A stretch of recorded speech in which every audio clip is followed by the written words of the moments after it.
한반도는 역사적으로 중국의 영향을 받아왔습니다. 하지만 중국도 한국의 영향을 받으며 천년을 지내왔죠. 주목할 부분은 한국과 중국의 땅덩어리의 크기입니다. 제국이었던 거대한 중국 옆에 있던 작은 나라가 중국에 편입되지 않고 독자적으로 존재하며 역사를 지켜냈는데요. 게다가 놀랍게도 역사 속에서 중국은 다른 나라와 달리 한국을 모범적인 동맹국으로 인정할 정도였습니다. 그뿐만 아니라 한국은 한국만의 고유 문자 한글을 사용했으며 중국과는 다른 별개의 민족이라는 정체성을 고수했습니다. 이런 한국의 흥미를 느낀 예일대의 한 교수는 한중 관계에 집중하여 저서를 내게 되었는데요. 오드 아르네 교수가 설명하는 한국이 지난 역사상 단 한 번도 중국에 편입되지 않았던 이유에 대해 자세히 알아보도록 하겠습니다.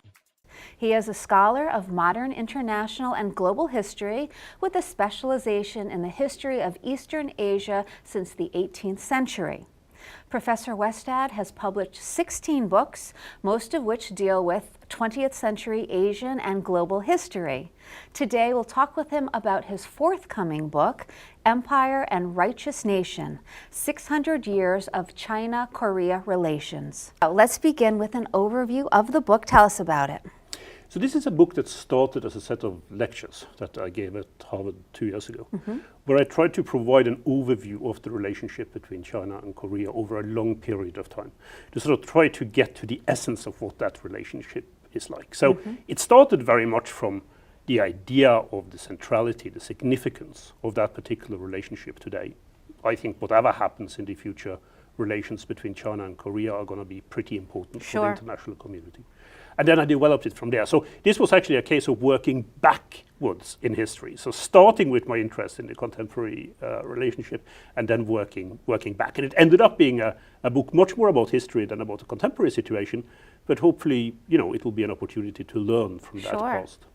Okay, and so you have done a lot of work on Asia specifically. Why Korea and China? What led you to focus on that relationship? So two things really. I mean, one I mentioned already. It's the contemporary significance of that relationship. So everyone now is preoccupied what's going to happen on the Korean Peninsula. We are concerned about the North Korean nuclear program and where that would be heading. We're concerned in general about security relationships in Northeast Asia. So that was one starting point for this. And of course, China is by far the most significant neighbor of Korea. But then there was also a preoccupation with how this has worked through history. So Korea is a small country, bordering a country that for most of its existence has been an empire, China in its various imperial incarnations. And I was quite eager to try to find out a bit more about how that relationship had worked. So for instance, why was Korea never incorporated into the Chinese empire? Why was it always distinct? Why did it have a very clear, specific identification of being outside of the empire? That's an interesting question, I think, in the broad sense. Yes, yes. So how did you do the research? So this is a book where I started by giving the lectures, and then I figured out how little I actually knew about much of this. So then I did what I usually do when I write a book. I go back to reading, and in this case, mainly what others have written about this, people who know the different periods of the Sino-Korean relationship much better than what I do. For a relatively brief period which deals with the early 20th century, I also looked at some of the document collections that are available. And then I spoke to a lot of people about their work on the past, but also people who are dealing with Sino-Korean relations today. So I spoke with policymakers and officials in Seoul and in Beijing. And I also gave an early version of these lectures in both of the capitals, so both in Beijing and Seoul, and had the reaction from their scholars and their officials to this.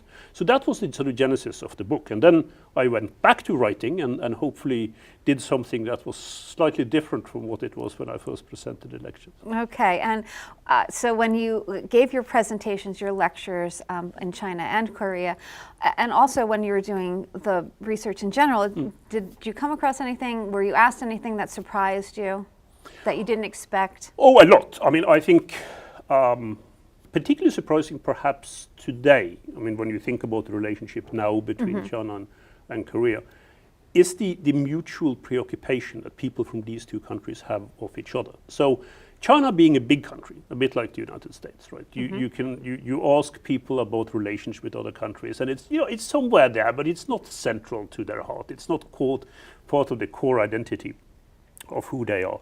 For many Chinese, Korea is a little bit different because it has been a neighbor for China for millennia.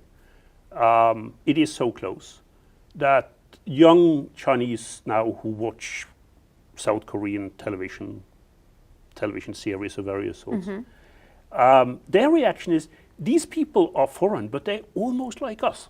Right. And that preoccupation, I think, was a bit surprising to me. So why do you think that China never brought them into the fold of their empire? So I think there are two main reasons why it never happened.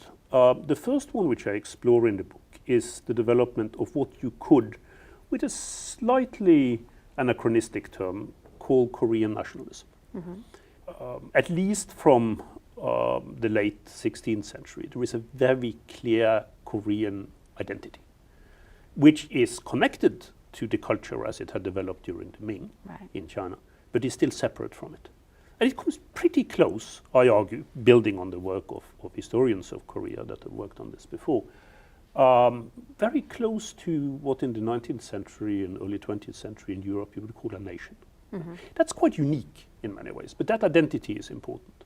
And then secondly, I think on the Ming side and later on the Qing Empire that took over from the Ming in the early 17th century, there was this idea of Korea as a symbolic ally, as a model ally in a way. And therefore had to some extent earned the right to be separate from it. It didn't have to be disciplined. It didn't have to be brought into the empire and told by the emperor, stop misbehaving, live like us. Because in a way they already did that. Right.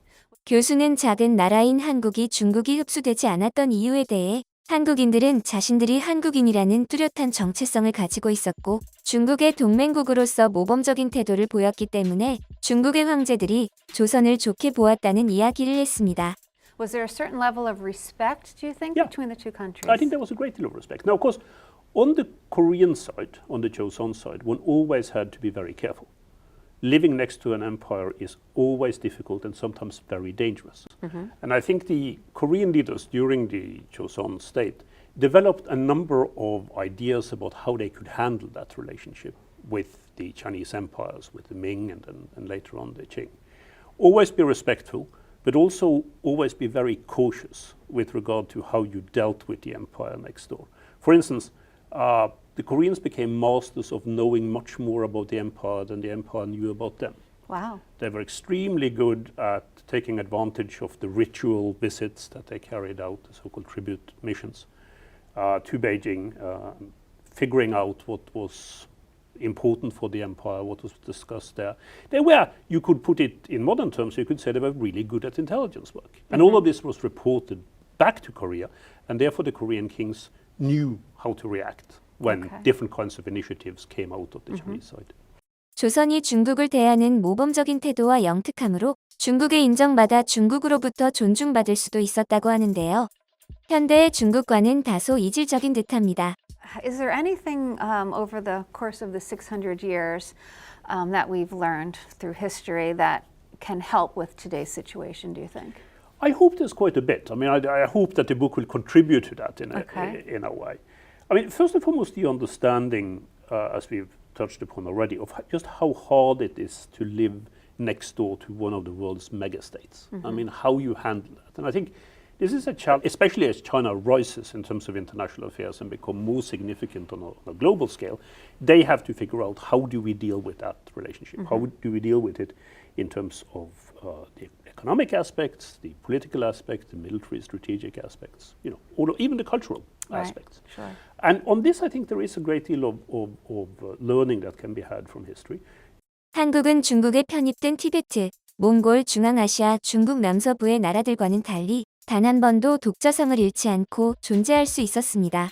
한나라 일부 시기와 원간섭기가 아니면 한반도는 중국의 직접적인 지배를 받은 적이 없죠. 역사 속에서 잘해온 만큼 현대에도 한국은 잘할 거라고 믿습니다. 얕보이지 않도록 늘 중국을 경계하며 한국인으로서의 정체성을 잘 지켜나가야 할 것입니다.